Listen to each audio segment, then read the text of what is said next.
बलरामपुर नाम के राज्य में ज्ञानेंद्र नाम का एक दयालु राजा राज करता था। उसकी प्रजा उससे हमेशा बहुत खुश रहती थी, लेकिन उसके ठीक विपरीत उसका बेटा ध्रुव बहुत बिगड़ा हुआ था। उसे प्रजा के सुख दुख से कोई मतलब नहीं था। नगर में राजा का पुत्र ध्रुव अपने कुछ सैनिकों के साथ घुड़सवारी करने में मस्त था और तभी उसे घुड़सवारी करते हुए रास्ते के एक तरफ एक गरीब की झोपड़ी दिखाई दी। इस झोपड़ी से गुजार कर देखी जाए। और अपने घोड़े की दिशा झोपड़ी की तरफ मोड़कर गरीब किसान की झोपड़ी को गिरा दिया। अरे वाह, मेरे घोड़े तो कमाल के हैं, मजा आ गया। अब घुड़सवारी का मजा आया।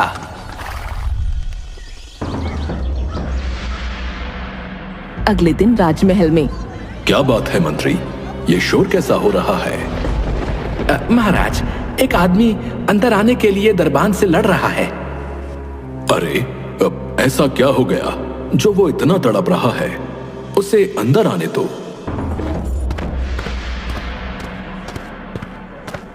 उस आदमी को अंदर बुलाया जाता है तो वो बताता है,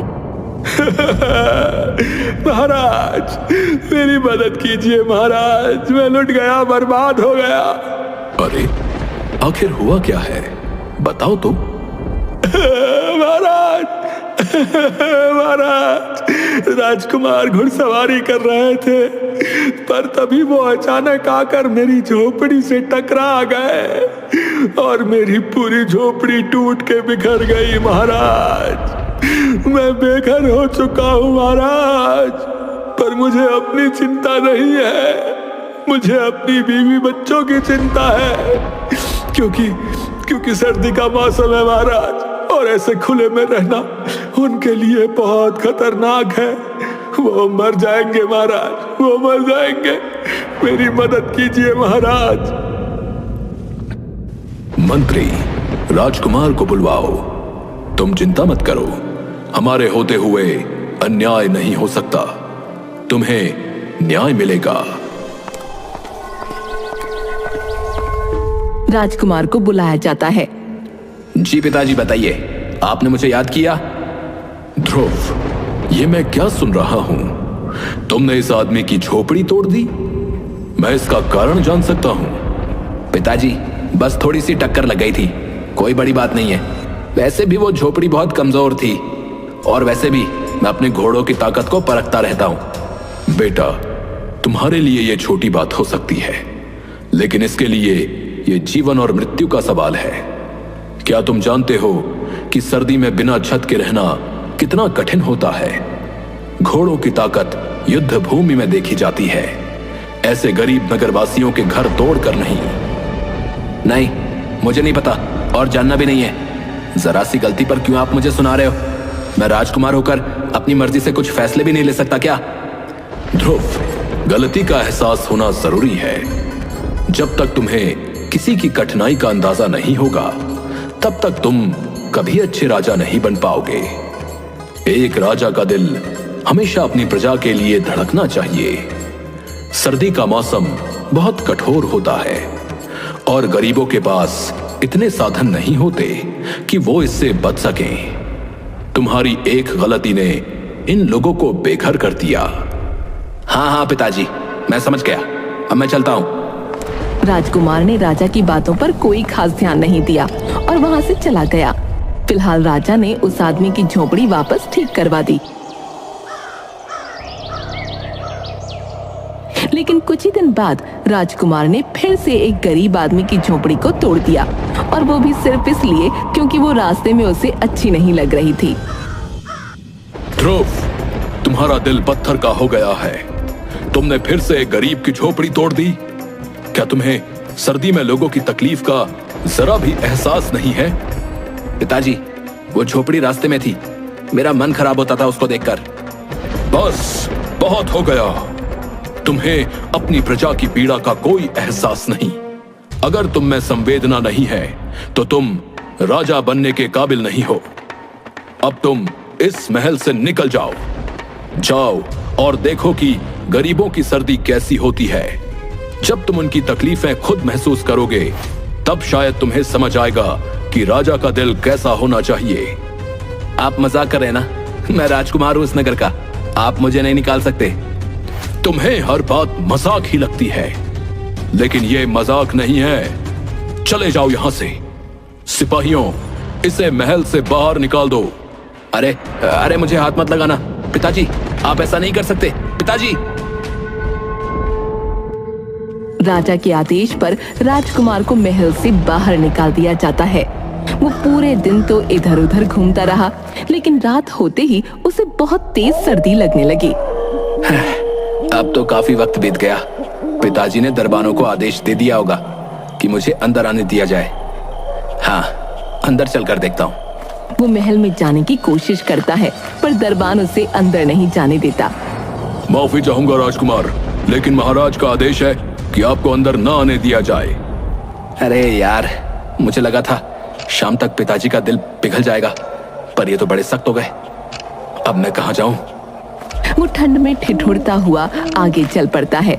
ठंड से उसकी हालत खराब हो रही थी। उसे समझ नहीं आ रहा था कि वो कहाँ जाए और क्या करे। तभी रास्ते में उसे मोहन मिला। अरे राजकुमार, आप इतनी ठंड में यहाँ क्यों टहल रहे हैं? तुम्हारी वजह से मेरे पिताजी ने मुझे महल से निकाल दिया। तो आइए, आप मेरे घर में आ जाइए। यहीं सामने मेरी झोपड़ी है। महाराज ने ठीक करवा दी थी। तुम अगर नहीं भी कहते ना, तो भी मैं आने ही वाला था, क्योंकि तुम्हारी ही वजह से मैं बेघर हुआ हूँ। राजकुमार मोहन के साथ उसकी झोपड़ी में पहुंचता है, जहां उसकी पत्नी और बेटा उसका स्वागत करते हैं। अरे राजकुमार, आप आइए आइए। राजकुमार, आपके कपड़े तो बहुत सुंदर हैं। मैं इन्हें छूकर देख सकता हूँ क्या? ए, हाथ मत लगा। तुम लोग इतनी छोटी सी झोपड़ी में कैसे रहते हो? मैं कहाँ लेटूं? बिस्तर कहाँ है? मुझे क्या पता था कि मुझे ऐसे दिन भी देखने पड़ेंगे। हमारे पास बिस्तर नहीं है, हम नीचे ही लेटते हैं। ये लीजिए आपकी चादर, लेट जाइए।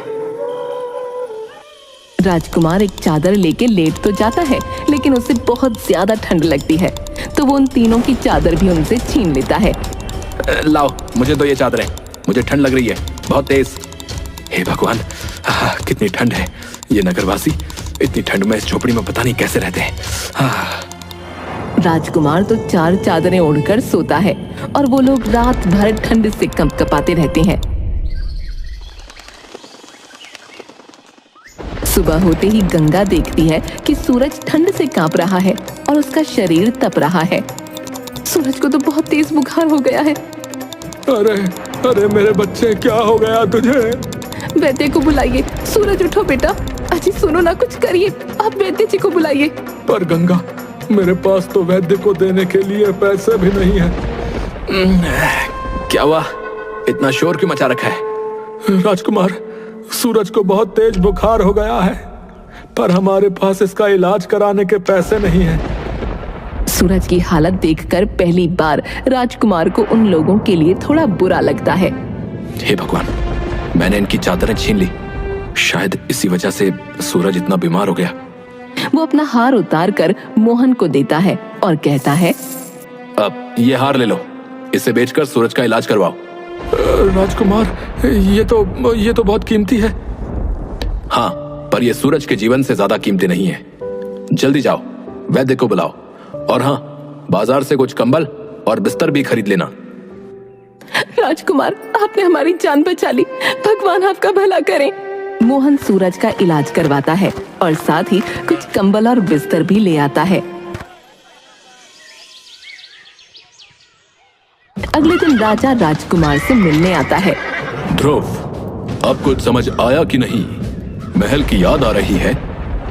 मुझे महल की कोई जरूरत नहीं है, मैं यहाँ ठीक हूँ, आप जा सकते हैं। ये घमंड सही नहीं है ध्रुव, पर ठीक है, जब तक तुम्हारा मस्तिष्क ठीक नहीं होता यहीं रहो। धन्यवाद, पर मैं अपनी जगह पर खुश हूँ। राजा वापस महल लौट जाता है। उसी रात अचानक एक भयानक तूफान आता है। हवा की जोरदार आवाज से झोपड़ी हिलने लगती है और कुछ ही पलों में झोपड़ी टूटकर बिखर जाती है। मोहन, उसकी पत्नी, बेटा और राजकुमार सभी खुले आसमान के नीचे ठंड से कांपने लगते हैं। हे भगवान, अब हम क्या करेंगे? ये रात कैसे गुजारेंगे? माँ, बहुत ठंड लग रही है। गंगा, हमारे हाथ में कुछ भी नहीं है जो कर सके। अब बस इस रात को किसी तरह काटना होगा। ये ठंड इतनी कठोर है, कैसे सहते हो तुम लोग इसे रोज? हम तो जैसे तैसे हर रात गुजार लेते हैं, लेकिन आज की रात तो बहुत भयानक है।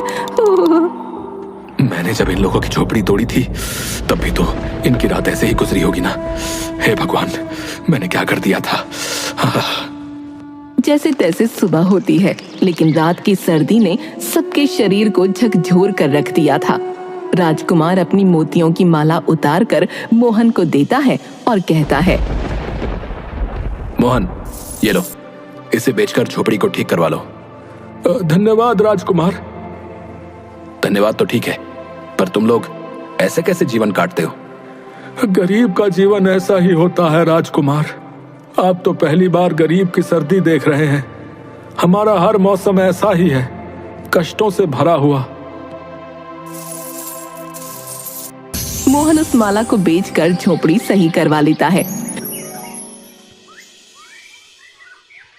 लेकिन कुछ ही दिन गुजरते हैं और उनके घर में खाने का सब सामान खत्म हो जाता है।